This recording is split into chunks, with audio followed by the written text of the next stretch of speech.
Imagine having just 18 minutes to survive. Well, that was reality for Lionel Messi. During the World Cup qualifiers, Messi and Argentina flew into Brazil for a heavily anticipated matchup. And they came in thinking the worst case scenario was taking an L, until things turned deadly.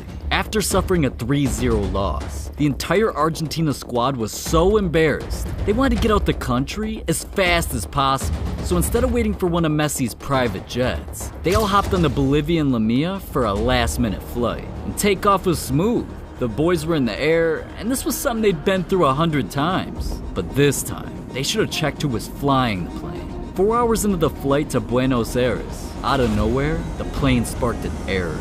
So what seemed like a routine flight turned into a life-or-death situation. The plane was flying 20 minutes past its fuel capacity. So now, the pilots had just 18 minutes to land, or else. As the plane started shaking, the pilots went into a panic, radioing everywhere they could, until they finally found a landing spot. And with just a few minutes to spare, the plane came in hot. Once they landed, Messi and his teammates immediately hopped the hell off that plane. And even though they were traumatized, they had to be in another country by sunrise. So they were forced to finish their flight on a different plane. But little did they know, that was actually a blessing. Because right after the Bolivian Lamia refueled, it took off to another destination, but never made it, directly impacting a mountain and killing 75 of its passengers. So Messi's lucky, man, unlike Neymar. Because what he thought only cost $200K actually almost cost him his life. See, Neymar always dreamed of living life in the fast lane, and there was one car he's always had his eyes on, a red Ferrari Spider. So right when Neymar got his first big paycheck, he hit the Rari dealership, splashed $275K, and just had to flex for some likes on the gram. But maybe he should have been thinking twice about living life 200 miles an hour.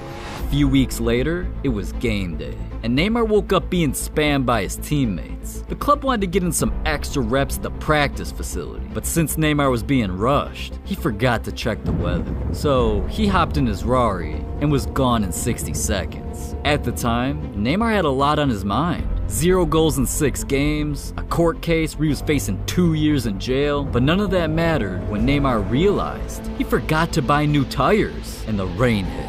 Then out of nowhere, he was crawling on a totaled Ferrari. But luckily, Neymar still made it to practice and continued to make headlines. Kinda reminds me of the criminal who almost killed a football legend just to make the news. Before Peter Mangs committed that sinister crime, he was busy becoming one of Sweden's most notorious murderers. And after going on a 7-year killing spree, eventually detectives caught on, dug deep, and Peter was sentenced to life in prison. But instead of keeping secrets, he wrote a tell-all in his new book. And in one of the stories, he shocked the world, admitting what he secretly did to Zlatan Ibrahimovic. Throughout the 2000s, Zlatan became one of Sweden's most iconic athletes. And because of his celebrity status, Peter wasn't just another thirsty fan. Instead, he saw Zlatan as the perfect victim. Peter admitted he sat in the shadows and analyzed Zlatan's every move. And with Zlatan constantly making headlines, Peter wanted a taste of the clout for himself. He saw Zlatan as an opportunity to go out with a bang. And one thing he kept his eyes on was Zlatan's supercar obsession.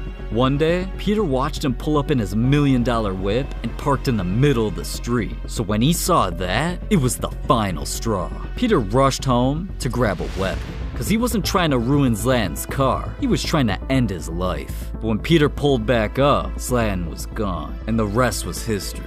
Because Peter was eventually sentenced to life in prison, nowadays, Zlatan gets to drive cars and live in his house worry-free. Unlike the football player, who was the victim of a deadly heist. After Dele Alli spent $2 million on a mega mansion, he thought 24/7 armed security would keep him safe. But out of nowhere, everybody around Dele, even his own teammates, started becoming victims of robberies. And that wasn't even the worst part. See, little did Dele know, he was being watched among the shadows. And one night, while he was in the crib playing pool, a group of robbers broke in and caught him lacking. The robbers pulled out knives, beat his ass, and weren't leaving without his entire jewelry collection. And once they found it, they fled the scene with $300,000 on their backs. But Dele's lucky, man. At least he only lost his ice. because what doctors tried to take from a football legend almost lost him his life. At just 19 years old, Thiago Silva traveled all around the world looking to become the greatest football player of all time. But just chasing his dreams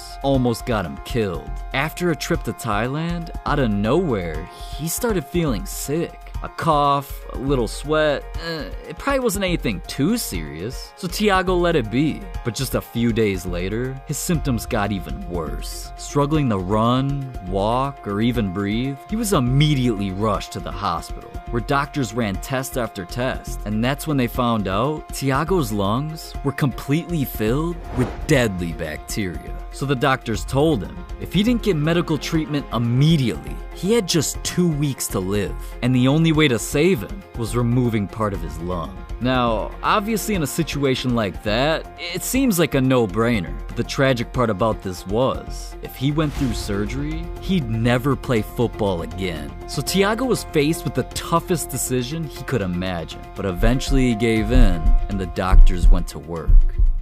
After all this went down, Thiago's family knew he risked it all for them. But deep down, they knew he was suffering worse than before. For Thiago, going on without football was basically living life without a purpose. So against doctors' orders, Thiago decided to just go for it. He took baby steps, got back on the pitch, and dedicated everything to his passion. Until that right there became the greatest decision of his life. Because eventually, he became one of the best defenders in football history.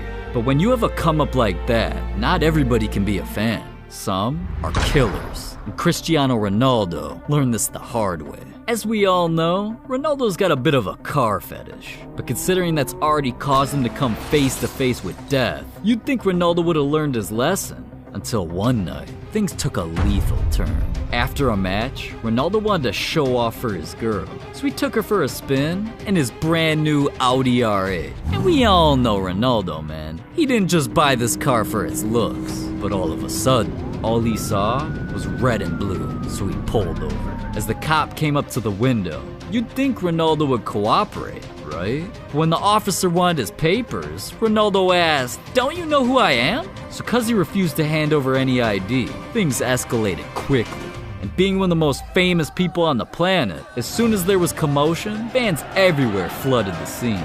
But that's when a Ronaldo hater pulled up. Now, you'd think with officers around, everyone would, avoid breaking the law. But this dude was a psycho. Because right in front of the police, he literally threatened to kill Ronaldo.